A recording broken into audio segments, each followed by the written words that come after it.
ഇന്ന് നിങ്ങളോട് ഞാൻ ഷെയർ ചെയ്യാൻ പോകുന്നത് തമിഴ്നാട്ടിലെ ഉൾപ്രദേശത്തിലാണ് ഇന്ന് പറയാൻ പോകുന്ന ഈ സംഭവം നടക്കുന്നത്. തഞ്ചാവൂരിലുള്ള ബ്രേമ എന്ന പെൺകുട്ടിക്ക് 2010 നടന്ന സംഭവമാണ്. ബ്രേമ തഞ്ചാവൂർ എന്ന സ്ഥലത്ത് ഡിപ്ലോമ കോഴ്സ് പഠിക്കാൻ പോകുമ്പോൾ അവൾ ആദ്യ നാളുകളിൽ തഞ്ചാവൂരിൽ നിന്നും കോളേജ് വരെ ദിവസവും പോയി വരികയായിരുന്നു. ആദ്യ ഒരു മാസം പോയി വന്ന് പഠിച്ചിരുന്ന ബ്രേമയ്ക്ക് ഇപ്പോൾ 1.5 മണിക്കൂർ തഞ്ചാവൂരിൽ നിന്നും കോളേജ് വരെ ട്രാവലിങ്ങിന് എടുക്കുകയാണ്. ഇപ്പോൾ അവൾ ഒരു തീരുമാനം എടുക്കുകയാണ്. അങ്ങനെ ഒരു ഹോസ്റ്റലിൽ തങ്ങുകയാണ്. കോളേജിനടുത്ത് അവളുടെ കൂടെ പഠിക്കുന്ന ക്ലാസ്മേറ്റ്സിൻ്റെ കൂടെ റൂം എടുത്ത് അവൾ അവിടെ താമസിച്ചു കൊണ്ട് പഠിക്കുകയായിരുന്നു. ബ്രേമയ്ക്ക് തൻ്റെ ഒരു മാസ കാലയളവിലുള്ള ഏറ്റവും അടുത്ത സുഹൃത്ത് കൂടിയാണ് ഭുവന.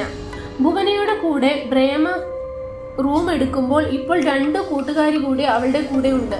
ഹോസ്റ്റലും കോളേജും തമ്മിൽ വാക്കബിൾ ഡിസ്റ്റൻസ് മാത്രമേ ഉണ്ടായിരുന്നുള്ളൂ. മാത്രമല്ല ഹോസ്റ്റലിനെ ചുറ്റി സ്റ്റാഫ് ക്വാർട്ടേഴ്സുകളാണുള്ളത്. കോളേജിൻ്റെ ബാക്ക് സൈഡിൽ തിങ്ങി നിറഞ്ഞ വനപ്രദേശമാണുള്ളത്. അവിടെ അധികം ആൾ സഞ്ചാരമില്ലാത്ത ഇടമാണ്. ഹോസ്റ്റലിൻ്റെ റൈറ്റ് സൈഡ് മെസ്സും ലെഫ്റ്റ് സൈഡ് ബാത്റൂമുമാണുള്ളത്. പ്രേമയുടെ കൂടെയുള്ള മറ്റു 2 പെൺകുട്ടികൾ അവർ വേറെ ഡിപ്പാർട്ട്മെൻ്റാണ്. ഹോസ്റ്റലിൽ ഇപ്പോൾ 15 പേരാണുള്ളത്. ഒരു മാസക്കാലം വരെ നന്നായി എല്ലാ കാര്യങ്ങളും പോയിക്കൊണ്ടിരുന്നു. എല്ലാ അവധി ദിവസങ്ങളിലും എല്ലാ പെൺകുട്ടികളും അവരവരുടെ വീടുകളിൽ പോയി വന്നിരുന്നു. ഇവർ 4 പേരും ഒഴിവുകാലങ്ങളിൽ നാട്ടിലേക്ക് പോകുന്നത് കുറവായിരുന്നു. ഇക്കാലയളവിൽ തന്നെ 4 പേരും നന്നായിട്ട് അടുത്തു ഇടപഴകാൻ തുടങ്ങി. ഒഴിവ് ദിവസം അവർ ചീട്ടുകളിയൊക്കെയായി റൂമിൽ തന്നെ കൂടുകയായിരുന്നു പതിവ്. അവർ മാക്സിമം അവർക്ക് കിട്ടുന്ന സമയം എൻജോയ് ചെയ്യാൻ ശ്രമിച്ചിരുന്നു. അങ്ങനെ ഒരു മാസത്തിന് ശേഷമാണ് ആ അമാനുഷികമായ സംഭവം അവർക്ക് ഉണ്ടാകുന്നത്. ഒരു രാത്രി ക്ലാസ്സൊക്കെ കഴിഞ്ഞ് തൻ്റെ തുണികളെടുത്ത് കഴുകാനായി ബ്രേമ എന്ന പെൺകുട്ടി ടെറസിന് മുകളിലേക്കുള്ള കല്ലിലേക്ക് പോയി. അങ്ങനെ പോകുമ്പോൾ മറ്റു 3 പേരെയും അവൾ വിളിച്ചിരുന്നു. നീ പോയിട്ട് വാ, ഞാൻ ടയേർഡാണ് എന്ന് പറഞ്ഞു. ബ്രേമ ഇപ്പോൾ തൻ്റെ തുണികളും എടുത്ത് മുകളിലേക്ക് തുണി കഴുകാൻ പോയിക്കൊണ്ടിരിക്കുകയാണ്. അവൾ തുണി കഴുകിക്കൊണ്ടിരിക്കുമ്പോൾ ഒരു 10 മിനിറ്റിന് ശേഷം പടിക്കെട്ട് വഴി ആരോ മുകളിലേക്ക് കയറി വരുന്ന ശബ്ദം അവൾ ശ്രദ്ധിക്കുകയാണ്. ഈ സമയം ആരാണ് വരുന്നതെന്ന് നോക്കിയപ്പോൾ ഭുവനയുടെ കഴുകാനുള്ള തുണിയും എടുത്ത് മുകളിലേക്ക് കയറി വരികയാണ് ഭുവന. ബ്രേമയുടെ അടുത്ത് വരാതെ കുറച്ച് മാറി നിന്നിട്ട് കോളേജ് നോക്കി നിൽക്കുന്ന രീതിയിൽ ആണ് ഭുവന നിൽക്കുന്നത്. ബ്രേമയുടെ അടുത്ത് വരാതെ കോളേജ് നോക്കി തന്നെ നിൽക്കുന്ന ഭുവനയോട് ബ്രേമ സംസാരിച്ചു കൊണ്ടേയിരിക്കുമ്പോൾ ഭുവന മറുപടി ഒന്നും പറയാതെ മുകളിലേക്ക് നോക്കിക്കൊണ്ടിരിക്കുകയാണ്. ഇപ്പോൾ ബ്രേമ ഭുവനയോട് ചോദിച്ച് തുണി കഴുകിക്കൊണ്ടിരിക്കെ പെട്ടെന്ന് ബ്രേമയുടെ മൊബൈലിൽ ആരോ വിളിക്കുകയാണ്. ഈ സമയം ആരാണ് വിളിക്കുന്നതെന്ന് പറഞ്ഞ് കൈയും കഴുകി മൊബൈലും എടുത്ത് നോക്കുമ്പോൾ ബ്രേമയ്ക്ക് ആശ്ചര്യം തോന്നി. ഒരു 10-20 മീറ്റർ മാത്രം ഡിസ്റ്റൻസിൽ നിൽക്കുന്ന അവളോട് സംസാരിച്ച് കോളേജിലേക്ക് നോക്കി നിൽക്കുന്ന ഭുവനയാണ് ബ്രേമയോട് മൊബൈലിൽ വിളിക്കുന്നത്. നീ എന്തിനാണ് എന്നെ മൊബൈലിൽ വിളിക്കുന്നതെന്ന് ചോദിച്ചു. കളിയാക്കുകയാണോ എന്ന് ചോദിച്ച് ബ്രേമ ദേഷ്യപ്പെട്ടു. മറുപടി അതിനും ഭുവന എന്ന് മാത്രം മൂളിക്കൊണ്ടിരുന്നു. ഭുവന അവിടെ തന്നെ നിൽക്കുകയാണ് ഇപ്പോഴും. ബ്രേമ നോക്കുമ്പോൾ ഭുവനയുടെ മുതുകു മാത്രമാണ് കാണുന്നത്. ഭുവന തൻ്റെ മുടി അഴിച്ചിട്ട് കോളേജിലേക്ക് തന്നെ ഉറ്റുനോക്കി നിൽക്കുകയാണ്.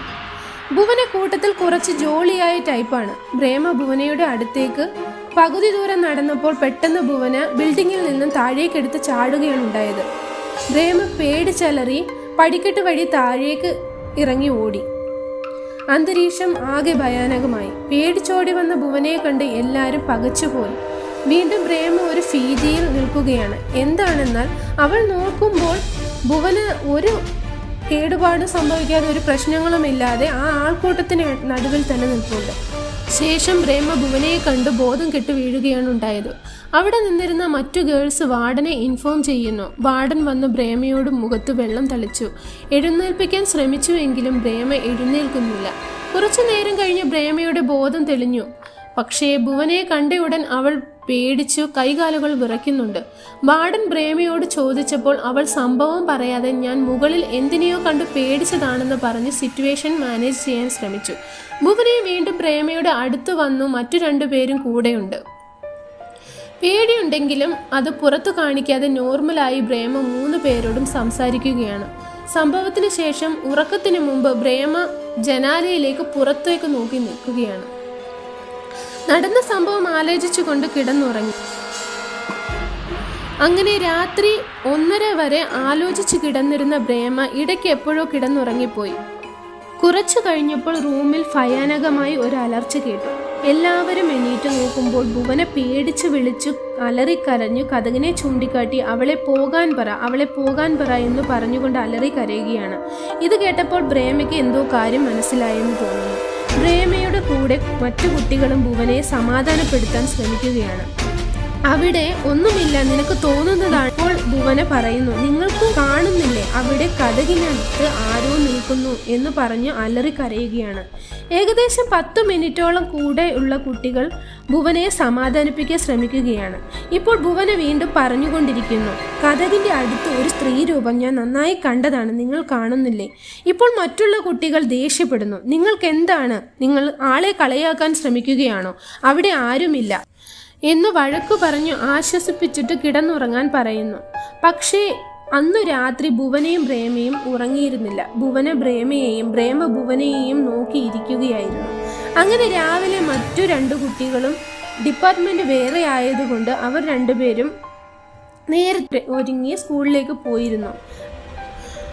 ഭുവന പ്രേമയോട് പറയുന്നു, എനിക്ക് വല്ലാത്ത പേടി തോന്നുന്നുണ്ട്, നമുക്ക് ഒരുമിച്ച് ക്ലാസ്സിലേക്ക് പോകാം എന്ന് പറഞ്ഞിട്ട് ഭുവന കുളിക്കാനായി കുളിമുറിയിലേക്ക് പോകുന്നു.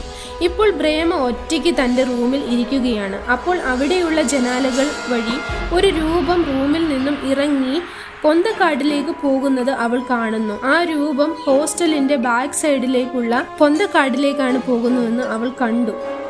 ഇത് ഭുവനയോട് പറഞ്ഞാൽ അവൾക്ക് ഭയം ഉണ്ടാകുമെന്ന് വിചാരിച്ച് അവൾ ഭുവനയിൽ നിന്നും ഈ സംഭവം മറച്ചു വെക്കുകയാണ്. പേടി കൊണ്ട് പ്രേമ ക്ലാസ്സിന് പോകാൻ നേരമായി എന്ന് ഭുവനയെ വിളിക്കുന്നു. ഇപ്പോൾ കാറ്റൊന്നുമില്ലാത്ത സമയത്തിൽ അതേ ജനാല വേഗത്തിൽ വലിയ ശബ്ദത്തിൽ അടയുന്നു. അത് കേട്ട് ഭുവന ഓടി വന്ന് ജനാലയിൽ തന്നെ ഉറ്റുനോക്കിക്കൊണ്ട് നിൽക്കുകയാണ്. പ്രേമ ഭുവന അങ്ങനെ വീണ്ടും ഒരേ നിൽപ്പ് നിൽക്കുന്നത് കണ്ട് പേടിച്ച് വേഗത്തിൽ ഭുവനയെ പിടിച്ചു കുലുക്കുന്നു. ഇപ്പോൾ ഭുവന നോർമലാകുന്നു. അങ്ങനെ നാളുകൾ നീണ്ടുപോയി. റൂമിലെ 4 പേർക്കും അബ്നോർമലായി അനുഭവങ്ങൾ ഉണ്ടായിരുന്നുവെങ്കിലും ആരും അങ്ങോട്ടും ഇങ്ങോട്ടും പറയാതെ മറച്ചു വെച്ചു. അസ്വസ്ഥതകൾ മറ്റു 2 പെൺകുട്ടികൾക്കും ഉണ്ടെങ്കിലും അവരത് കാര്യമാക്കാതെ ഇരുന്നു. പ്രേമയ്ക്കും പ്രിയയ്ക്കും കിടന്നുറങ്ങുമ്പോൾ ആരോ പിടിച്ചു വലിക്കുന്നതായും ലൈറ്റ് അണച്ച ശേഷം അവിടെ ആരോ നടക്കുന്നതായും ഇടയ്ക്കിടെ അനുഭവം ഉണ്ടായിക്കൊണ്ടേയിരിക്കുകയാണ്. നാൾക്കുനാൾ ഇങ്ങനെയുള്ള പ്രശ്നങ്ങൾ കൂടിക്കൊണ്ടേയിരുന്നു. ഇവർ 4 പേരും പക്ഷേ ഒരു കാര്യം നന്നായി ശ്രദ്ധിച്ചിരുന്നു. ഇവർ ഈ സംഭവത്തിന് ശേഷം ദിവസവും ഭസ്മം നെറ്റിയിൽ തൊട്ടിട്ട് കിടക്കുമായിരുന്നു. എന്നാൽ രാവിലെ എണീക്കുമ്പോൾ അവരുടെ നെറ്റിയിൽ ഭസ്മം കുറച്ചുകൂടി ഇല്ലാതെ കഴുകി കളഞ്ഞതുപോലെ മാഞ്ഞിരുന്നു. ഇങ്ങനെയുള്ള കാര്യങ്ങൾ ഒരു ദിവസം 4 പേരും കൂടി തങ്ങൾക്ക് ഓരോരുത്തർക്കും നടന്ന സംഭവങ്ങൾ ഒന്നൊന്നായി ഷെയർ ചെയ്യാൻ തുടങ്ങി. അപ്പോഴാണ് മറ്റുള്ള 2 കുട്ടികളും ഇവിടെ എന്തൊക്കെയോ അമാനുഷികത നടക്കുന്നു എന്ന് മനസ്സിലാക്കുന്നത്. അതിനുശേഷം അവർ 4 പേരും ഒരു വെള്ളിയാഴ്ച ദിവസം അവരുടെ നാട്ടിലേക്ക് പോകുന്നു. ശേഷം ഫോണിൽ അവർ എന്തൊക്കെയോ പ്ലാൻ ചെയ്യുകയാണ്. തിരിച്ച് തിങ്കളാഴ്ച ദിവസം വന്നപ്പോൾ അവർ 4 പേരും ദൈവത്തിന്റെ ചിത്രം, ബൈബിൾ, ഖുർആൻ അങ്ങനെ അവരവർക്ക് ആവശ്യമായ ദൈവത്തിന്റെ സിംബൽസും കാര്യങ്ങളുമായി തിരിച്ചു വന്ന് റൂമിൽ വെക്കുന്നു. അന്ന് രാത്രി കിടന്നുറങ്ങുമ്പോൾ പ്രേമയുടെ മുകളിൽ ആരോ അമർത്തി പിടിച്ച് ഇതെല്ലാം വേഗം എടുത്തുകള എന്ന് പറഞ്ഞ് അവരുടെ കാതും മുഖവും ചേർത്ത് ആരോ അമർത്തി പിടിക്കുന്നത് പോലെ. അവൾ ഉറക്കത്തിൽ നിന്നും ഉണർന്നു. അനങ്ങാൻ പറ്റുന്നില്ല. അവിടെ കിടന്നുകൊണ്ട് അവൾ കൈ ഉയർത്തി ബൈബിൾ തൊട്ടയുടൻ അത് ശരീരത്തിൽ നിന്നും വേഗം മാറിപ്പോയി. ഉടൻ തന്നെ അവൾ അലറി വിളിച്ചെണ്ണീറ്റു. കൂടെ ബാക്കി 3 പേരും ശബ്ദം കേട്ട് എണീറ്റു. ഇപ്പോൾ എന്താണ് നിന്റെ പ്രശ്നം? അവളോട് ചോദിക്കുന്നു. അവൾ ഒരു ദുർസ്വപ്നം കണ്ടതാണെന്ന് പറയുന്നു. പക്ഷേ ഭുവനയ്ക്ക് മനസ്സിലായിരുന്നു കാര്യം എന്താണ് സംഭവിച്ചതെന്ന്. എന്തോ നടന്നിട്ടുണ്ട്. അവർ ആരുമില്ലാത്തപ്പോൾ പ്രേമയോട് ചോദിക്കാമെന്ന് ഭുവന വിചാരിച്ചു. എല്ലാവരോടും കിടന്നുറങ്ങാൻ പറയുന്നു. പിറ്റേ ദിവസം 4 പേരും ക്ലാസ് കഴിഞ്ഞ് വന്നു.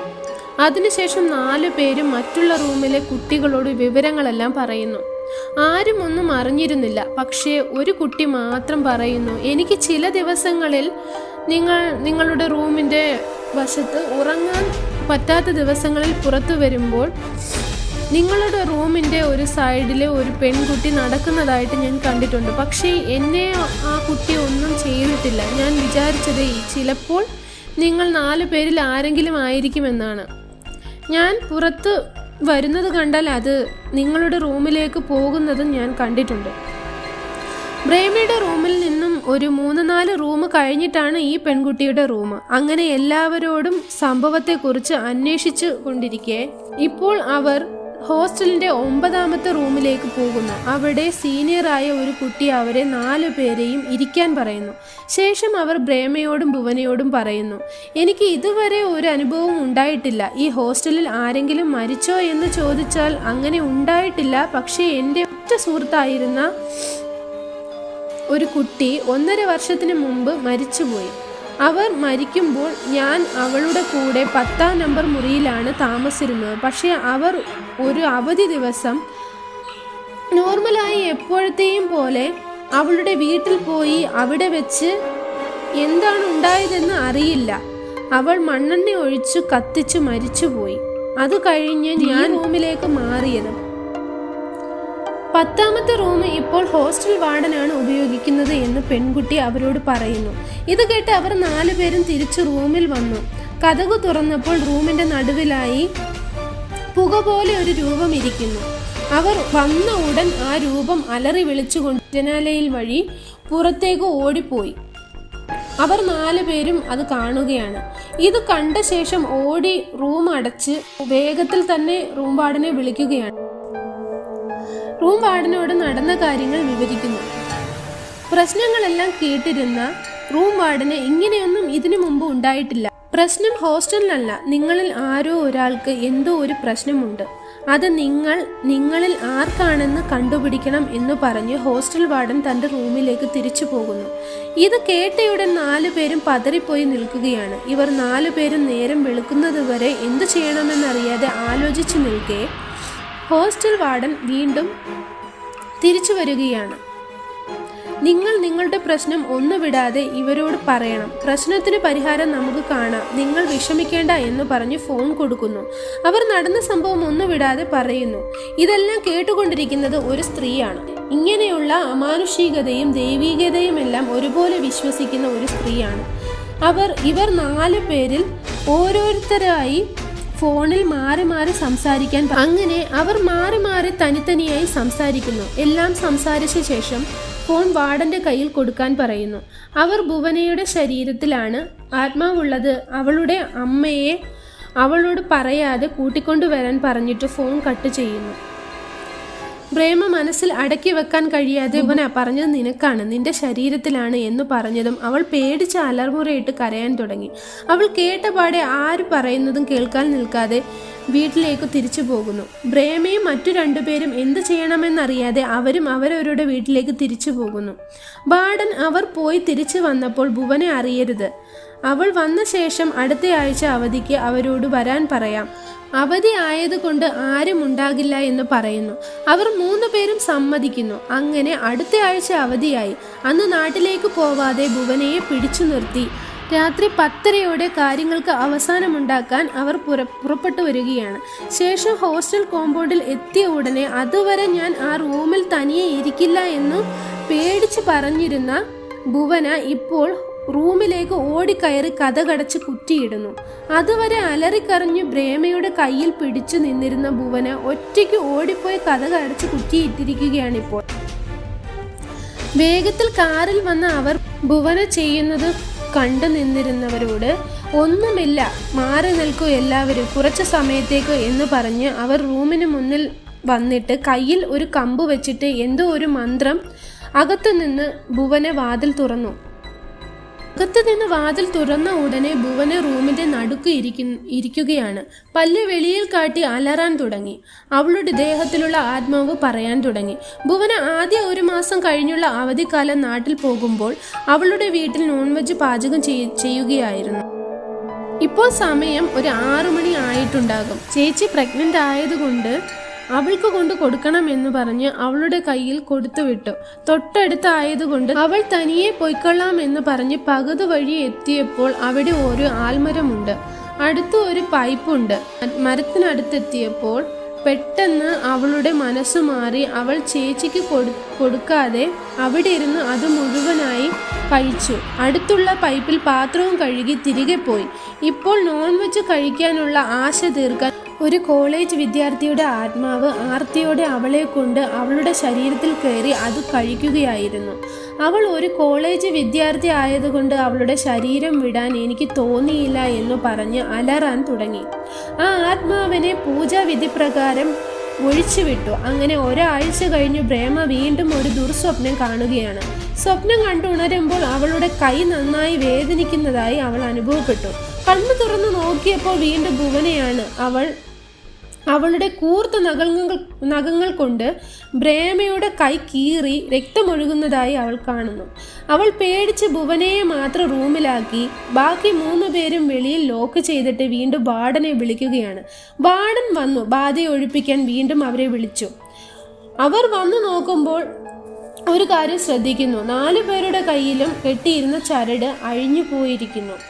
നമ്മൾ എന്താണ് ചെയ്യാൻ പോകുന്നതെന്ന് ഇപ്പോൾ ആത്മാവിന് ബോധ്യമുണ്ട്. എനിക്ക് ബാധ ഒഴിപ്പിക്കാൻ പറ്റുമോ എന്ന് അറിയില്ല. ഞാൻ ഇതിനെ ഇനി ഇവിടെ വിട്ടിട്ട് പോകാൻ എനിക്ക് മനസ്സ് വരുന്നില്ല എന്ന് പറഞ്ഞ് ബാധയെ ഒഴിപ്പിച്ച് ഒരു കുടത്തിലാക്കി കെട്ടി അവർ അകലെയുള്ള ഒരു ശ്മശാന ഭൂമിയിലേക്ക് കൊണ്ടുപോയി നിക്ഷേപിക്കുകയാണ്.